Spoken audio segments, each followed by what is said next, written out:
All right, we're off and running. Here we go. Welcome into the show. You're watching the San Francisco 49ers Report. Chase Sr. here with you. And as always, no matter where you are or how you're tuned in, we appreciate all of the real ones for making today's show a part of your day. And there is so much to get to as currently right now at the SAP Performance Facility in Santa Clara in the shadows of Levi's Stadium. The Niners and the Broncos are on the field for this joint practice. And so we're going to react to that, but also coming up here on the show for the next hour or so.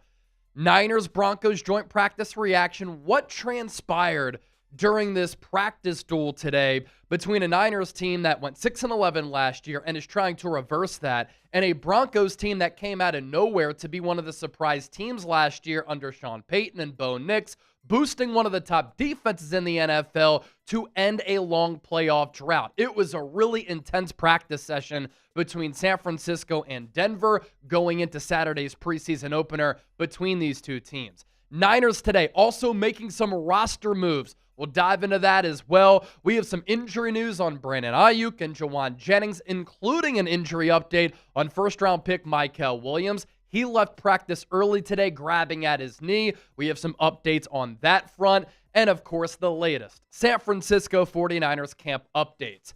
We have nearly 200 people watching live. Shout out to everybody who has their notifications on. That's why you hit that bell icon. Turn your noties on. Therefore, anytime I push out a show, anytime we go live, you will be notified. But as you come in here, help us out. Hit that thumbs up icon, like the video, and if you want to talk Niners, show me. Down in the comment section, show me by hitting that thumbs up icon because this show is about to be fantastic. I do want to do a mailbag, though, that I will put out tomorrow morning on the channel. But I need your help. How do you get involved? Well, if you want to let your voices be heard, if you have a question, if you have a hot take, if you have a prediction, just share it with me down in the comments section. But I need you to do this. Use the hashtag 49ers or send in a super chat with your message. Therefore, we'll be able to pop it up on the show as part of our mailbag. That's hashtag 49ers or send in a super chat with your message here in the comments section. I really want to interact with all of you and chop it up. Shout out to Joseph Nberg getting us started with a $2 super chat. 49ers draft an injury-prone player, and he gets injured. I imagine you're talking about Mykel Williams, and yes, he had to deal with an ankle injury last year that he suffered in week 1. He did play the rest of the year, but I do think that ankle injury impacted his play throughout the 2024 season. It looks as though Mykel Williams got injured in a red zone drill to his knee. Walked off gingerly, under his own power, but then he went into the medical tent, and we'll have some updates on that front coming up here in just a moment. All right, if you want to talk some Niners, I want everybody to hit that thumbs up icon, like the video right now. 200 people hanging out, 34 likes. We should be able to get to 100 likes in the next 30 seconds. So if you want to talk some Niners football, show me by hitting that thumbs up icon, liking the video, and right now, let's let the official show start. Niners-Broncos joint practice reaction coming up, that and a whole lot more. Let's get it.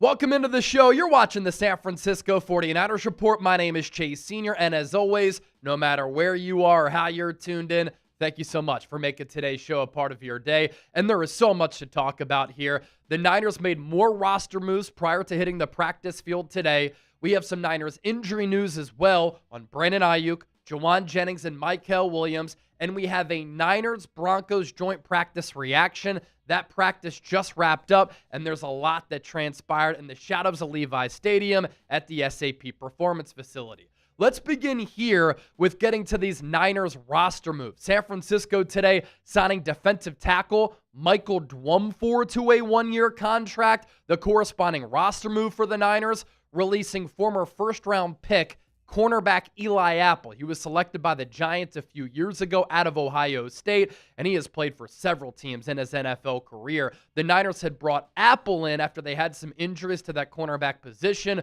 most notably at that time to Deommodore Lenoir and Renardo Green, but then the Niners suffered some injuries along the defensive line in that interior group, And so they have added Michael Dwumfor, and we had a feeling that this was coming because San Francisco yesterday on Wednesday, August 6th, had worked out multiple defensive tackles. They have obviously settled here on Dwumfor. More on the player, he is a smaller defensive tackle who relies on a good technique and a fast get off once the ball is snapped to win from that defensive tackle position. He's only 6'1", 296 pounds. When he was in high school, a very highly touted recruit. He began his college career at Michigan.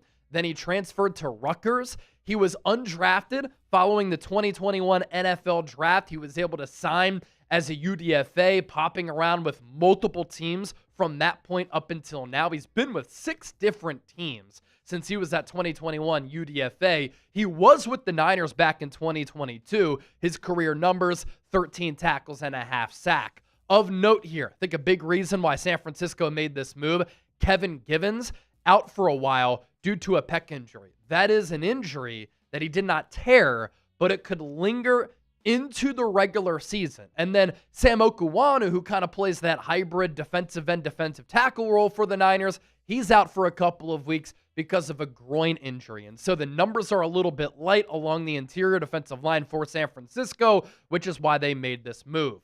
Topic number 2, we have some Niners injury updates on wide receiver Brandon Aiyuk and wide receiver Jauan Jennings. Niners general manager John Lynch was on KNBR this morning, and he shed some insight as to what's going on with both Aiyuk and Jennings, the top 2 wide receivers on this ball club, although Ricky Pearsall is challenging at least Jennings to be the number 2 on this team.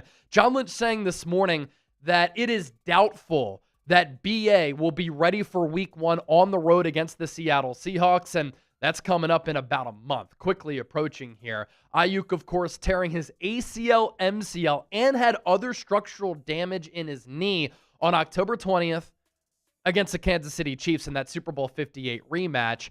That game ended up being a disaster for the Niners on the scoreboard, but also for BA, just weeks after signing that lofty contract extension worth $30 million per year. And so with this news being relayed to us by Lynch, I think that Aiyuk, and I've continued to say this for months, is a candidate to start the year on PUP.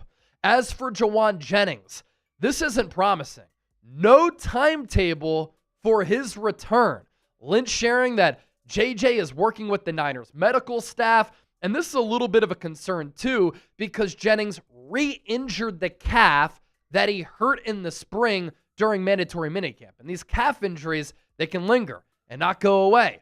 They are a very tricky soft tissue injury, especially with a muscle like a calf, which you rely on to be very twitchy with that muscle. And obviously, it directly correlates to the Achilles tendon as well. And so with BA out, no timetable for his return, no timetable to return for Jauan Jennings. For the other 49er wide receivers in camp, what an opportunity to earn some playing time, to earn your keep, to earn a roster spot, to earn targets, and to earn ample opportunities throughout camp, the preseason, which can then trickle into the regular season. And as I mentioned off the rip, we're about to do our Niners-Broncos joint practice reaction. And one of the takeaways from prior to practice getting underway, you see the 2 teams here. The Denver Broncos here, the 49ers back there toward that Niners logo and the SAP logo as well, right in the shadows of Levi Stadium. The Broncos prior to practice today were actively stretching. The San Francisco 49ers were not. I just don't understand this approach from this medical staff and this medical training department when you've had so many injuries under head coach Kyle Shanahan since he took over in 2017. The Niners are top 10 in injury rate every single year since Shanahan became the head coach in 2017. And we're not doing minor things, smart things like stretching. It's an idiotic approach. You don't believe me? Look at the Niners player health by year. In 2024, they were the number 1 most injured team in the NFL. Now, in 2023, that was the only year where the Niners were able to stay healthy under Shanahan. And look, they play a physical brand of football. outside zone scheme, very downhill. Kyle Shanahan might be young, but he's an old school football guy coming up under Mike Shanahan.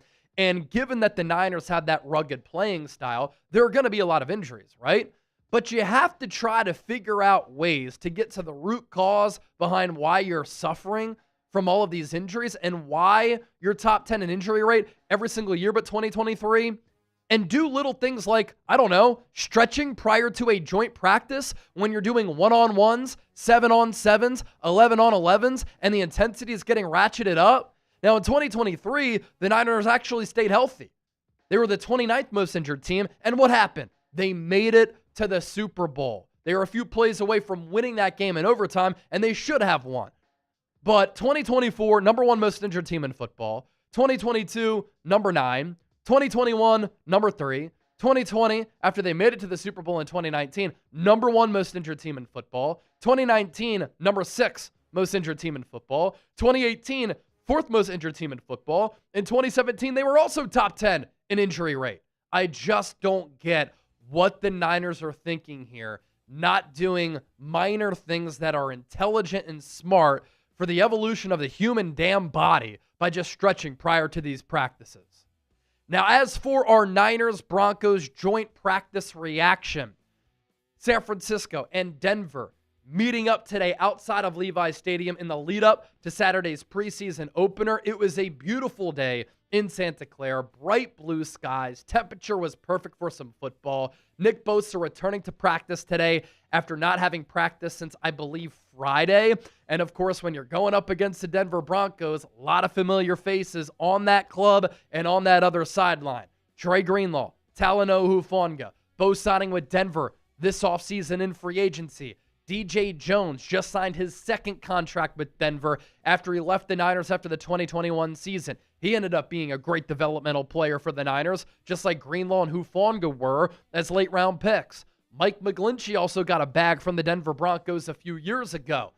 Here's a nice little photo of Fred Warner and Dre Greenlaw dapping each other up prior to this joint practice. Greenlaw is dealing with a quad injury right now, so he did not participate today. And to really set the foundation for a lot of what we're going to talk about here today with our joint practice reaction is this Broncos defense going up against this Niners offense, which is looking to flush a down year in 2024 and get back to being one of the standard best offenses in the NFL in 2025. Not an easy test for this Niners offense going up against Denver. Their defensive coordinator is Vance Joseph. They have an excellent secondary. They have a front 4 that can really get after it. They're very sound at the linebacker position as well. And a big reason why Denver was able to make it to the postseason last year, outside of Bo Nix playing very well as a rookie, defensively they were stellar. They gave up 19 points per game, number 3 in the NFL. They surrendered 325.7 yards per game. That was also top 10, number 9 among the 32 teams in the league. 0.29 points per play. That was number 1 in the NFL. So analytically, they were also elite. 5 yards per play. That ranked number 3. And once teams got inside the red zone, inside the 20, they couldn't punch it in and score touchdowns. A 44.4 red zone scoring percentage. That was the best mark among all defenses in the NFL last year. And so for this Niners offense, which has some injuries, has some new parts, has question marks at the wide receiver position, it was a really fine test for this Niners offense this early with about a month to go until the regular season gets underway. And some really positive developments coming out of this joint practice. Wide receiver Ricky Pearsall, first-round pick from last year, continues to have a great training camp. In one-on-ones, he was going up against Pat Surtain, the reigning Defensive Player of the Year. Surtain got him on the first rep with a nice pass breakup. Then Pearsall won each rep after that. He is having a training camp here in 2025, very similar to how Brandon Aiyuk had stellar training camps in 2022 and in 2023 when he was by far the best player on the field. Ricky Pearsall has a very intriguing game. Good footwork, short area wiggle, burst, and explosiveness that allows him to beat man coverage and press man. He's a very good route runner, plays bigger than his size, has 4.4 speed. You can use him as a gadget guy, end arounds, bubble screens, reverses. You can use him out of the slot. You can use him as an X out wide. You can use him on crossers and deep crossers. He's had a lot of success with that route throughout training camp to pick up yards after the catch. At times, though, he can also take the top off of the defense. He was really doing it all against Denver here today, and this Niners offense started slow against this Broncos defense, then ended fast. More on that here in just a moment. Rookie wide receiver Jordan Watkins, 4th-round pick out of Ole Miss, 4.3 speed. The only wide receiver in college football last year to have 5 catches of 60-plus yards, was also excellent in one-on-ones. He beat Joshua Pickett on a deep ball where Pickett stumbled, and Watkins displayed that 4.3 speed. In team drills, Watkins was also very promising and impressive. Brock Purdy did throw a couple of interceptions early, but Brock Purdy has never been a great practice player. He tries things out in practices to see what he can and can't do during games. So I don't hit the panic button with these Purdy training camp interceptions, because he did do some good things today and delivered some nice footballs. The Niners offense got blanked in the first red zone period. Then in the second red zone period, they started to get it together. One of the constants throughout the joint practice today was that Christian McCaffrey gave that Broncos defense a lot of fits. This is huge for San Francisco when you factor in how important Christian McCaffrey is to this Niners offense in 2025. He has transformed and added a completely different dimension to this Niners offense since he was traded for in 2022, but obviously last year only played those 4 games and had the bilateral Achilles tendonitis, had a knee issue, but he looks to be back to the old Christian McCaffrey form, and as a ball carrier, as a receiver, out of the backfield, out of the slot, as a dynamic weapon, he's one of the most elusive players in all of football. This is a very positive sign here throughout training camp. A quick reminder before we continue to push forward on today's show. Don't forget to hit that subscribe button. More than 400 people watching live here on the Niners Report. If you're new to the program, my name is Chase Sr., and anytime I'm in front of a camera, on a microphone, I want our Niners content to be informative, insightful, entertaining, thought-provoking. I want you to have a voice. And shout out to all of the legends and real ones who just got us past 164,000 subscribers. Now, I love talking football here on this show, but I do have some hobbies outside of talking about football, like woodworking and doing some dirty, difficult jobs. You know what's the worst, though? When long days become longer and harder days become harder. You can make your blue-collar, hard-working days a lot easier with Brunt work boots. Get $10 off your order by using the code CHAT. Look at these full-screen images. These boots are absolutely sensational, and they're comfortable, they're durable, and they are perfect for the hard-working men and women out there. Regardless of what you're doing, woodworking, putting down a deck, working in some oil fields, Brunt's best-selling Marin work boots, not only built for the toughest job sites, they're completely waterproof. Whether it's rain, mud, or standing water, your feet stay dry. From oily workshop floors to muddy farm fields and everywhere in between, the Marin 6-inch soft toe is built for workers across a variety of trades. But Brunt, not just about work boots. They offer a full range of high-performance gear for tough jobs. From heavy-duty work pants to weather-resistant jackets, Brunt designs durable, reliable workwear to keep you protected and productive in any condition. Brunt was tired of the workwear brands out there cutting corners. We all work too hard to be stuck in uncomfortable boots that don't hold up. So Brunt built something better. Boots that are insanely comfortable and built for any job site. For a limited time, our listeners get $10 off at Brunt when you use the code CHAT at checkout. Just head to bruntworkwear.com/chat, use that code CHAT, and you're good to go. After you make your order, they'll ask you where you heard about them. Well, do us a favor. You know what I want you to do right now? I want you to tell them that Chase Sr., the 49ers Report, and Chat Sports sent you. Give your feet a breather with Brunt today and get $10 off by using that code CHAT. Going to put that link down below in the comment section, in the show notes, attached to the pinned comment of today's San Francisco 49ers Report, Brunt Workwear. These boots are absolutely awesome, and you will not regret that purchase. Give your feet a breather with Brunt today. Hop on board. Join the movement. Now, George Kittle is a guy who probably wears brunt work boots because he likes to get it out of the mud. He likes to get grimy and get after it. And so far throughout training camp, him and Brock Purdy have had an awesome connection brewing. George Kittle had a nice sideline grab with Patrick Surtain in coverage. Again, that's arguably the best cornerback in all of football. In the second red zone period, after the Niners got blanked in the first red zone period, Brock Purdy started to get humming. He found Christian McCaffrey and Jordan Watkins for 7-yard touchdowns. Now, the protection was a little bit iffy throughout the day, and you can't tackle quarterbacks to the ground, but also keep in mind that Purdy is very mobile and athletic in the pocket. Then a little bit later, Purdy able to hit Pearsall in the move the ball period with an excellent pass downfield.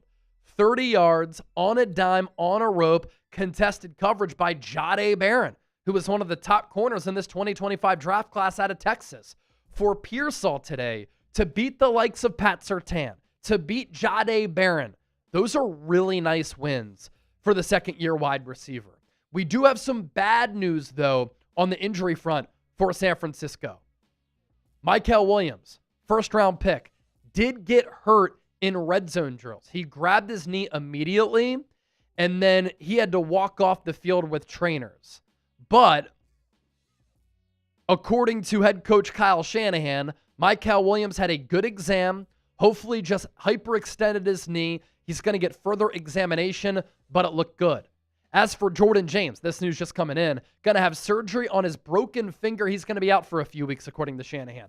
That stinks because without Isaac Guerendo, he was going to get some good looks and good carries throughout the preseason. No longer going to be the case for him. Both Marquis Siegel, Darrell Luter Jr. evaluated for concussions. They have been clear. That's some of the injury news that's coming in here. Now back to this Niners-Broncos joint practice session. The offensive overview for today, not Purdy's sharpest day. He did deliver some good throws downfield. The Niners also had some offensive line struggles against Denver's front, but this is also important to relay as well. Trent Williams did not practice at that left tackle spot. It was Spencer Burford who did.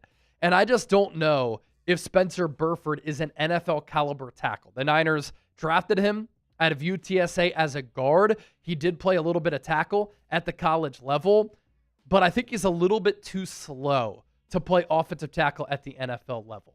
Shanahan on Purdy's performance today against the Broncos.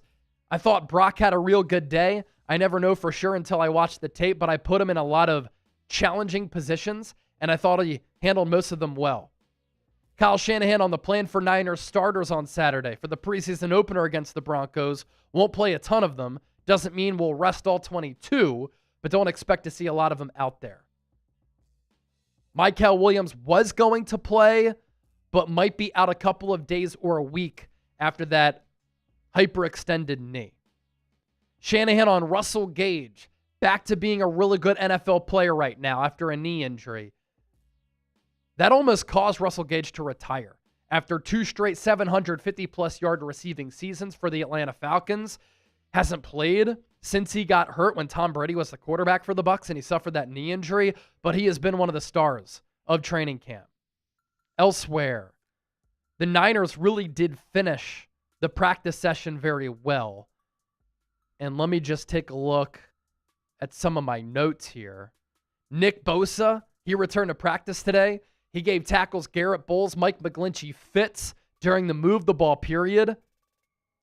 Had a few sacks and quarterback pressures on the day. And then I'm looking for how Purdy ended this practice because in the move the ball period,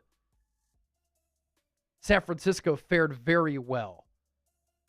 Basically, to summarize everything, it was the Broncos defense who got the win first against this Niners offense.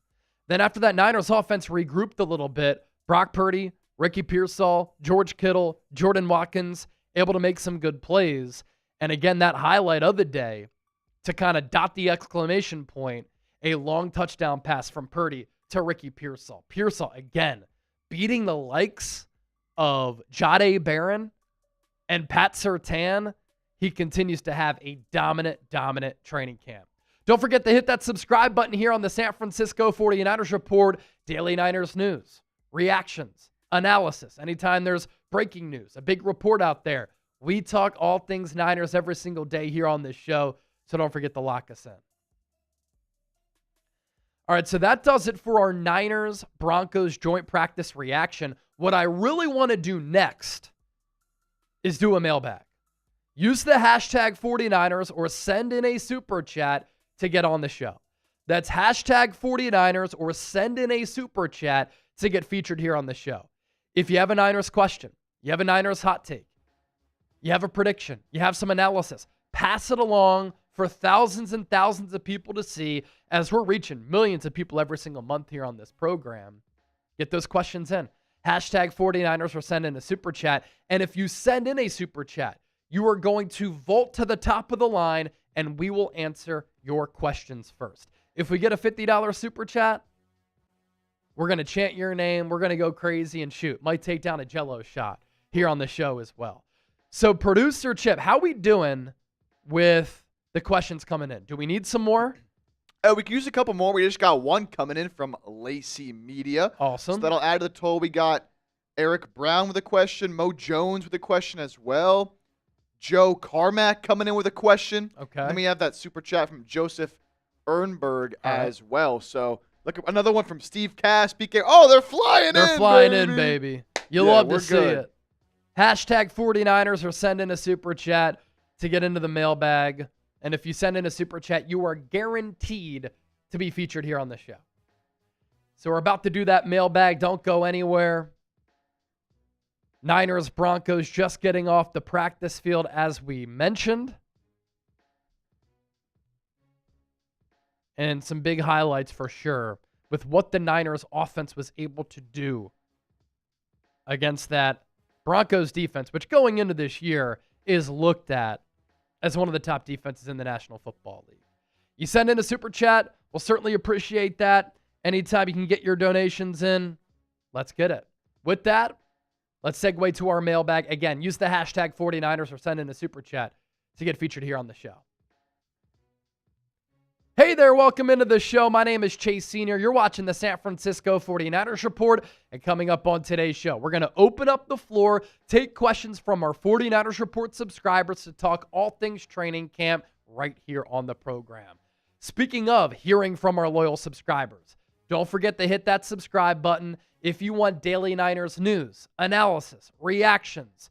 Lock us in. Hit that subscribe button. We just surpassed 164,000 subscribers. And when you do that, don't forget to hit that bell icon, turn on your notifications. Therefore, anytime we go live or anytime we publish a video, you will get that push notification. Let's begin with this $2 donation and super chat from Joseph Nberg. Niners drafting injury-prone players, and then they get hurt. I totally get everybody's frustrations with the Niners injury issues. I hear you. And what was crazy is that prior to the joint practice against the Denver Broncos, guess what the Broncos were doing? Actively stretching. Guess what the Niners weren't doing? Not stretching. The Niners don't stretch prior to these practices. It literally makes no sense. Now, they might try to activate some quick twitch muscles, and I know that the Niners play a very physical brand of football. That is the identity of Kyle Shanahan teams. But outside of 2023, when the Niners made it to the Super Bowl and they were the fourth healthiest team in the NFL, they have been top 10 in injury rate every single season. Now, Joseph Nberg sent in that super chat after we were talking about the Michael Williams injury. He hyperextended his knee against the Broncos in that Thursday joint practice. It is not believed to be serious. He could be day-to-day, maybe miss a week, but now probably not going to play against the Broncos in the preseason opener. But thankfully, the Niners' first-round pick, not too banged up. But look, he wasn't really that injured throughout his Georgia career. He did hurt his ankle week 1 against Clemson last year. That bothered him the rest of the year, but it's not like he has a long track record, of being an injury-prone player. Lacey Media is next up. Purdy Kittle will be the best of 2025 of all teams in the NFL.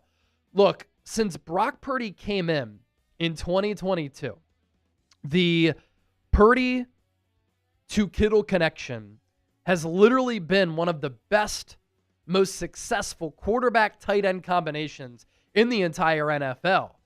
And it is not a coincidence that Kittle, since Purdy came in 2022 as the starter, was a second-team All-Pro that year, a first-team All-Pro in 2023, Purdy's first full season as a starting quarterback, and then a second-team All-Pro in 2024.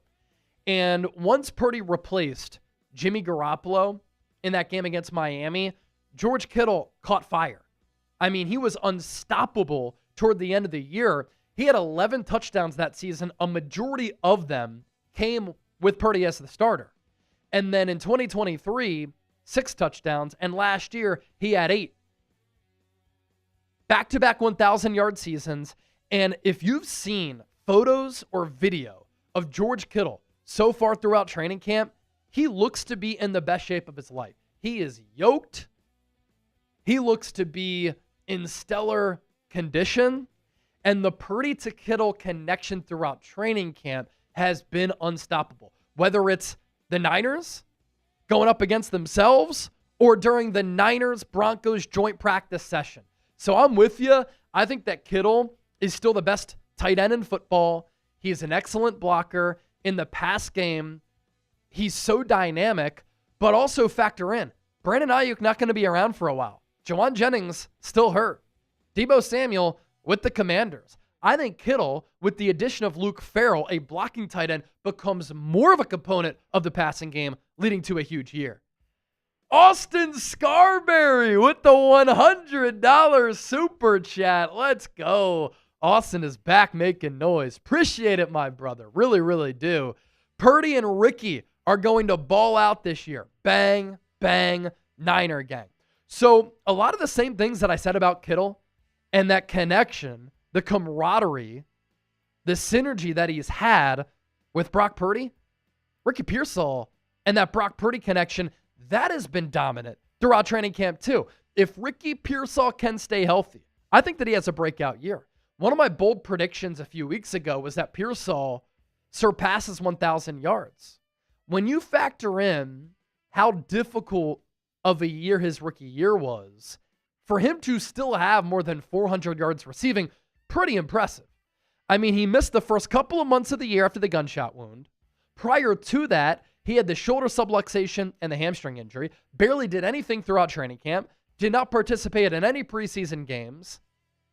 Then there was that 4 or 5 game stretch where he didn't have a single catch. Then toward the end of the year, he started to catch fire. Throughout training camp, he's having a training camp this summer to the level of the training camp that Brandon Aiyuk had in 2023 and in 2022, when Aiyuk by far was the best player in camp. Whether it's one-on-ones or team drills, Ricky Pearsall has won. He's won a lot. There have been a lot of explosive plays downfield. He's won on a lot of deep crossers. And in the Thursday joint practice against the Broncos, he was beating Patrick Surtain and Jade Barron, the latter of which he cooked for a 30-yard touchdown on the receiving end from Brock Purdy. So Austin, very high on Ricky Pearsall going into 2025. I think the only thing that holds him back is injuries. More of your questions coming up. But these Fred Warner jerseys are available for only $80, 20% off. But you can only get that discount if you use our link down below, chatsports.com/Warner. It's chatsports.com/Warner. Get your Fred Warner jerseys today, 20% off, only $80 for these Nike jerseys, thanks to our friends at Fanatics. Going to put that link down below in the show notes and attached to the pinned comment of today's show. Another super chat coming in from Gold Rush, $5 here. Can you confirm if Trent Williams and the Denver defense were laughing at our offense? I can't confirm that. What I will say was that in that joint practice against Denver, the Niners offense started a little bit slow. Brock Purdy threw a couple of picks. The Denver defense blanked the Niners in red zone drills to start, but then the Niners really got it together toward the end of practice. And Brock Purdy made some explosive plays. Some of the winners, George Kittle, Ricky Pearsall, Jordan Watkins in one-on-ones, had a deep touchdown. And so look, we have the Broncos defensive numbers from 2024. What a great litmus test for the San Francisco 49ers offense this early in training camp to test out some things against a Broncos defense that last year was one of the best in the NFL. 3rd in points per game, 9th in yards per game, 1st in points per play allowed, 3rd in yards per play allowed, the number 1 red zone scoring defense in the NFL. That second red zone period after the Niners got blanked, Purdy found McCaffrey and Jordan Watkins for touchdowns. So it's all about adjusting. It's all about putting yourselves into game-like situations. Kyle Shanahan even said it. I thought Purdy performed well because I really challenged him in that practice. A lot of these practices, too, are situationally. But in the move the ball drills toward the end of practice, yeah, Purdy started to get humming, and that's a great sign. Johnny Clucks, are we going to get any other kickers to compete with Jake Moody? Because I am just not confident with him still. I am with you, and I think a majority of the fan base is. When the Niners the other day released Greg Joseph earlier this week, I went on a rant here on the show because it was never a true kicker competition. Greg Joseph isn't a good enough kicker to realistically push Jake Moody. He struggled at moments throughout his career. I know he has the Brant Boyer overlap, but he's never been an elite kicker. On kicks of 50-plus yards, he's always struggled. He actually had better numbers than Jake Moody all throughout camp. He was 21-24. Moody was 20-24. And I know that the Niners had some injuries and Kyle Shanahan got fed up and the Niners needed some bodies to go through camp practices and the joint practice against Denver and for the preseason game, but you're not even going to allow the kicker competition to take place in a preseason game when there are fans, when you're inside of a stadium, when the pressure is on, when it's a real live game situation. I don't care and give a damn about the 6th-string defensive tackle. Jake Moody cost you games last year. Jake Moody couldn't hit the ocean out of a boat with a beach ball last year. He lost all of his confidence. You need to see if he can cut it and be your kicker. And the best way to do that is in a live game situation. And I know some people will say, oh, Jake Moody is still competing. He's competing with himself. If he misses some kicks, the Niners could sign another kicker. I want to see him go up against another guy. I want to see him get put to the test. I want him to go through the mental and physical rigors of what it takes to be a successful kicker in this league. There was a practice last week or the week before where Moody was 3 of 3. Then Kyle Shanahan went up to him prior to that 4th kick, and he missed. Actually have a real competition at kicker. But Kyle Shanahan just doesn't value special teams all that much. But if he costs you games, this Niners approach is something that we will revisit. I could rant about kickers all day. Mike Viertel, any updates on the secondary? So, Deommodore Lenoir back at practice. Renardo Green not going to be back until Raiders week. As for players who are getting reps there, Upton Stout, the 3rd-round pick out of Western Kentucky, has been sensational. He looks to be the real deal. He had an interception in one-on-ones against the Broncos in that joint practice. An excellent play made by him. He's had some great one-on-ones against Ricky Pearsall, who's been beating everybody else. Upton Stout has 4.4 speed. John Lynch on Thursday compared him to Rondé Barber, who's one of the top corners of all time. He's very physical. He has no fear. And so I think he's going to start week 1 in the slot. I think Deommodore Lenoir, Renardo Green will be on the outside. As far as depth, Mike, very concerned about the Niners cornerback position.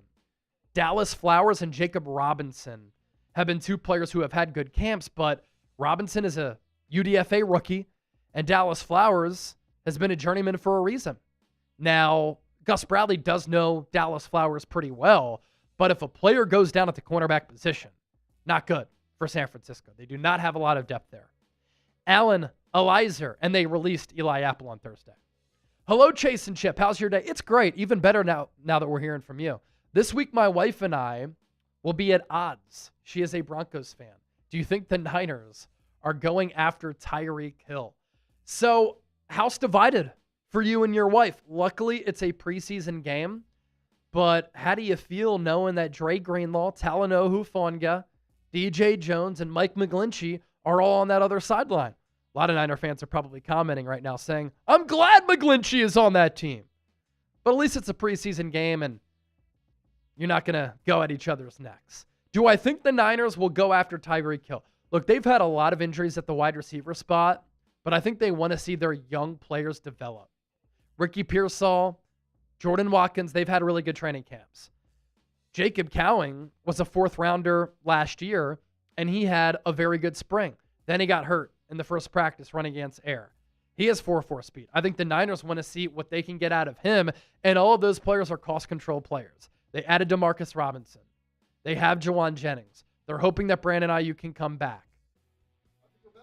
Are we back? Are we back?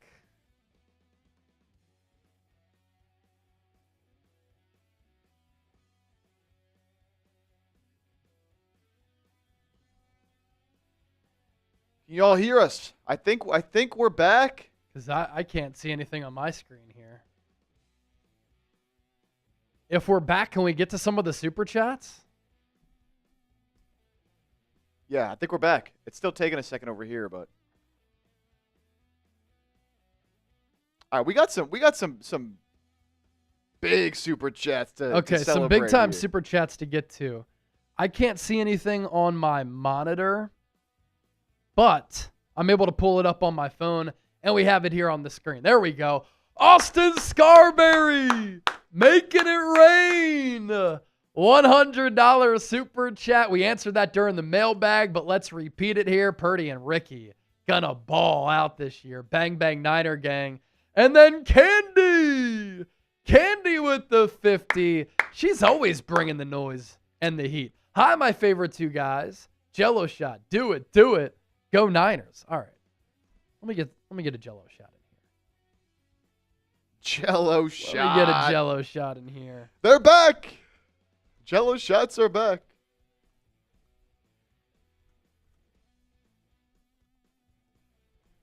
Thanks to Avery. She's making the Jello shots again. All right, let's see. So thank you to Candy, Austin, for the big time super chats. I'm just going to read the comment section here on my phone. Shadow Prod said it's working. Steve Cass said we're back. All right, that's good to know. Can we show the top fans list there, Chip? Are we able to do that? Let's see. Does this work? Oh, yeah, I think it's updating. So YouTube has a new feature that when we go live, people who send in super chats and comment, so you don't just have to send in a donation, gather points. And they're called XP points. And so since Austin sent in that $100 super chat, he vaults up the leaderboard. He's our YouTube top fan. 5,000 XPs. Candy sent in that 50. She's at 2,575 XPs. And then we have Gold Rush at 250. Gold Rush had sent in what? That $5 super chat a little bit earlier? Yep. And so that's a look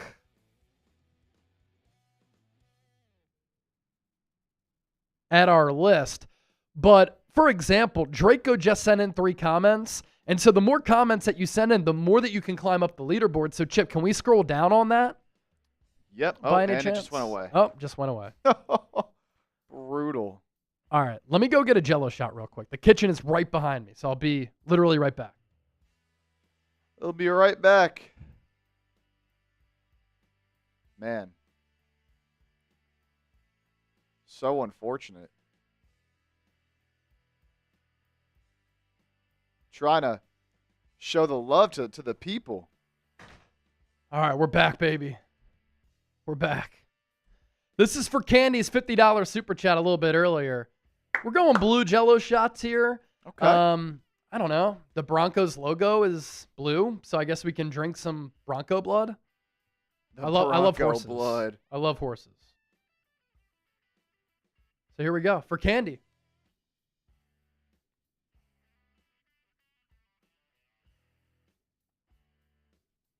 And we got this back too. So you wanted me to go down a little bit? Yeah, go down a little bit. So we got Joseph Nberg there, 175. There's Draco. Yeah. Sent in a few comments, and he was able to gather 75 points there to kind of climb up that leaderboard. You can see. Just commenting, man. Get up on that So board. there you go. All right. Chip and I are going to sign off. We did our training camp reaction. We talked some injury news. We talked about practice developments today. If you're just joining the show, we had a huge audience a little bit earlier. You can just go back and rewatch this live stream literally right now, even though we're signing off. Programming reminder, myself and Chip, going to be live on Saturday night. Niners Broncos preseason opener, going to be the Mac Jones show. I'm actually really looking forward to it. Unfortunately, I don't know if Michael Williams is going to play due to injuring his knee today, but it is not believed to be serious. But a lot of intriguing roster battles and positional battles for San Francisco. So we'll be live starting at 7:30 p.m. Eastern, 4:30 p.m. Pacific. That is an hour before the game. We'll do a pregame show. We'll be live for the game. Then, of course, we'll do our postgame show. Instant reaction. We'll do some preseason game number 1 winners and losers. So be sure to check that out. That's why I hit that subscribe button. Thanks to everybody for watching today. For Chip, I'm Chase. For the faithful, we're out. See ya.